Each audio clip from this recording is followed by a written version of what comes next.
Bagaimana kabarnya? Bertemu lagi dengan saya dalam acara podcast Ramadan PAC Fatayat NU Tambor. Hari ini kita akan sedikit membahas tentang permasalahan yang ada dalam kehidupan kita sehari-hari, yaitu tentang parenting zaman now. Di sini di samping saya sudah ada sahabat Lia. Assalamualaikum sahabat. Waalaikumsalam warahmatullahi wabarakatuh. Bagaimana kabarnya? Alhamdulillah sehat walafiat. Alhamdulillah. Oke sahabat, seperti yang kita ketahui, parenting zaman now memang jauh beda dibandingkan dengan pola asuh orang tua pada zaman dahulu. Orang tua sekarang lebih menghadapi tantangan dan orang tua juga lebih adaptif dalam membimbing anak-anaknya di era globalisasi pada saat ini. Teknologi, media sosial, dan tingkat pendidikan yang tinggi mempengaruhi perkembangan anak-anak dalam era globalisasi saat ini. Selain itu, memilih pasangan hidup juga harus lebih selektif karena nantinya akan mempengaruhi pendidikan anak-anak kita pada masa yang akan datang. Bahwasanya ada sebuah pendapat tentang memilih pasangan hidup itu mempengaruhi pendidikan anak-anak pada masa nanti. Bagaimana menurut saya? Baik. Sebenarnya pendidikan anak, ada opini pendidikan anak dimulai dari memilih pasangan seperti itu. Pendidikan anak sebenarnya pertama dipengaruhi oleh keluarga, dipengaruhi dari keluarga. Sebagai orang tua, calon orang tua lebih tepatnya itu sudah sepatutnya untuk memilih pasangan, bukan asal pilih. Dalam hal ini Rasulullah Shallallahu Alaihi Wasallam bersabda, "Tungkahul mar'atu li arba, limaliha, wal hasabiha, wa jamaliha, wal diniha, fatfadilah din dari batiada." Perempuan itu dipilih karena 4 perkara, karena hartanya, karena kemuliaan agamanya, kecantikannya, dan karena agamanya. Pilihlah wanita yang taat kepada agamanya, maka kamu akan bahagia. Dalam hadis ini memang tegas menyebut al-mar'atu, tapi dalam pemaknaannya tidak lantas menyasar kepada perempuan saja, mengingat maksud dari frase al-alaqah az-zawjiyah adalah kedua-duanya, bukan istri saja atau suami saja. Nah, dalam hadis ini ada 4 kriteria, tapi yang paling ditekankan adalah kualitas agamanya. Karena banyak sekali problem dalam rumah tangga yang berujung pada percekcokan, bahkan perceraian, akibat tidak didasari dengan agama yang kuat. Sahabat, selain 4 kriteria di atas, bolehlah saya menambahkan 2 saja dalam memilih pasangan. Yang pertama, cari pasangan yang sama. Sama di sini bukan berarti sama dalam hal finansial, profesi ataupun pekerjaan, tapi sama di sini berarti satu pemikiran, satu visi misi. Jadi sahabat bisa bayangkan dalam perjalanan mendidik anak, kita akan menemui beberapa masalah. Jika kita tidak sama pemikiran, tidak satu pemikiran dengan pasangan kita, kita tidak akan menemukan solusi. Yang ada malah masalah baru, tambah masalah begitu. Kemudian yang kedua ini yang paling disuka, apalagi buat calon-calon pengantin nih, apa? Cinta. Cinta yang seperti apa? Cinta yang berlandaskan logika. Dawuh Gus Kausar, cinta yang berlandaskan logika adalah cinta yang dibangun karena akalnya berjalan dengan baik. Akalnya yang menekan kita, yang memaksa kita untuk mengambil langkah ini. Meskipun hati dan pikiran kita tidak sesuai. Dan kenapa ini tetap bertahan? Akalnya yang jalan, logikanya yang jalan, bahwa ada kemaslahatan, ada kemanfaatan, ada tujuan yang luar biasa, ya kemudian dimana pernikahan itu harus dibangun seperti itu.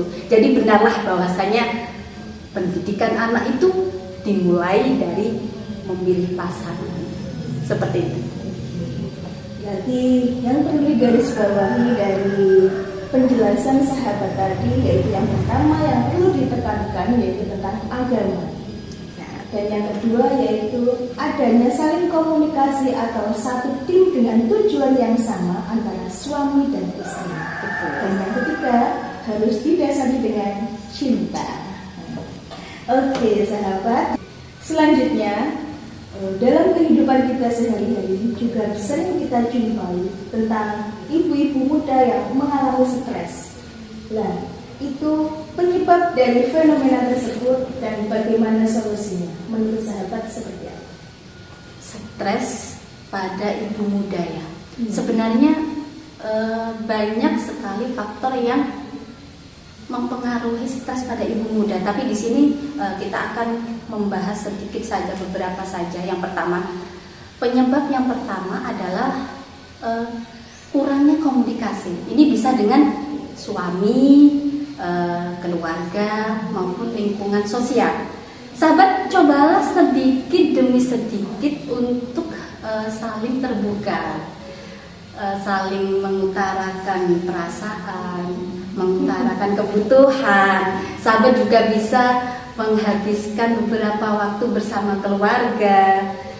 Sahabat juga bisa mengikuti komunitas-komunitas seperti majelis taklim ataupun organisasi fatayat misalnya. Itu adalah komunitas yang bermanfaat. Kemudian penyebab yang kedua, menurut saya itu kesulitan dalam mengurus anak. Yang namanya ibu muda kan baru jadi ibu begitu ya, kurang pengalaman gitu.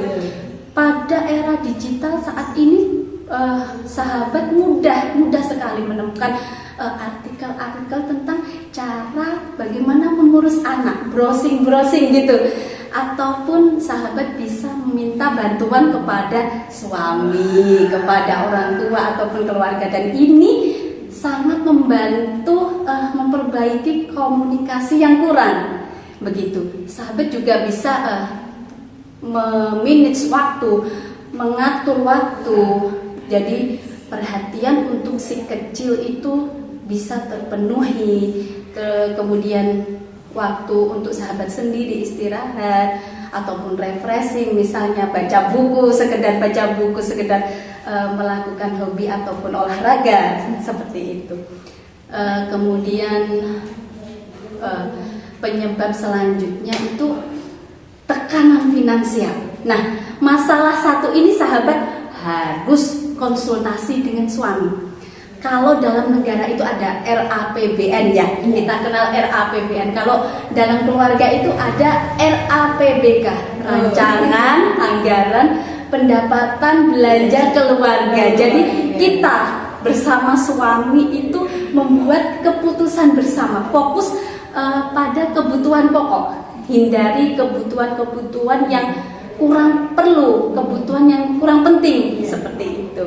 Terus yang terakhir ini FOMO, fear of missing out, rasa ketinggalan informasi, rasa ketinggalan kegiatan-kegiatan yang lagi tren seperti itu. Itu harus sahabat, apa yang harus dilakukan?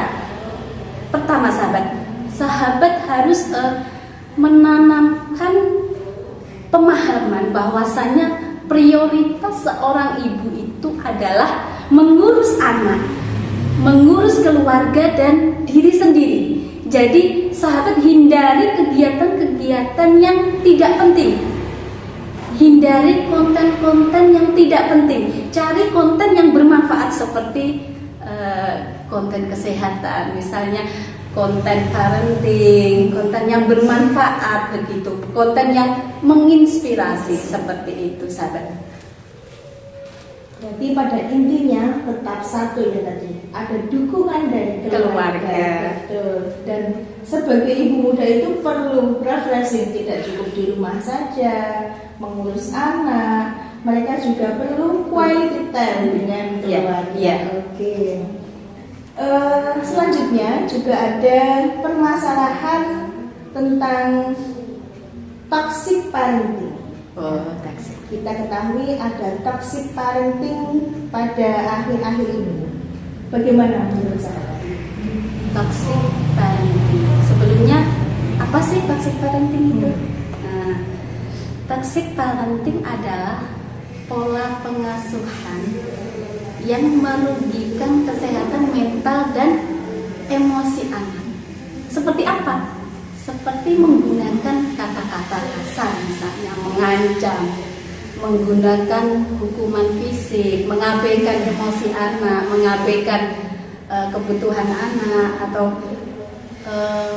membandingkan si anak dengan anak yang lain. Ini sangat mempengaruhi mental dan emosi anak. Anak akan merasa takut, merasa tidak dihargai, merasa tidak cukup baik, sehingga mereka akan kehilangan kepercayaan diri. Dan bahkan yang paling fatal itu anak akan kesulitan dalam pengembangan akademiknya, seperti itu.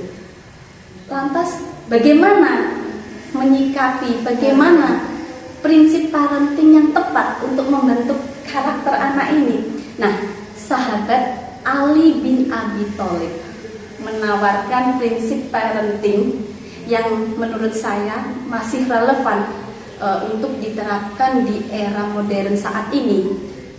Dalam makalahnya yang masyhur, didiklah anakmu sesuai dengan zamannya, karena mereka hidup bukan pada zamanmu. Nah, beliau ini dalam metodenya membagi dalam 3 tahapan. Tahap yang pertama adalah usia 7 tahun pertama. Jadi pada tahapan ini orang tua memberlakukan anaknya selayaknya raja. Karena pada tahap ini si anak akan belajar dari sikap orang tua. Bahkan orang tua harus bisa menahan emosinya ketika anak melakukan kesalahan, tapi lebih ke menasihati, mengarahkan ke hal-hal yang positif. Dengan cara seperti ini si anak akan menjadi pribadi yang menyenangkan, perhatian, dan tanggung jawab. Untuk tahap yang kedua, yaitu usia 8-14 tahun. Pada tahap ini orang tua mulai menerapkan kedisiplinan, mulai memasukkan edukasi tentang hak dan kewajiban, seperti mengingatkan sholat 5 waktu.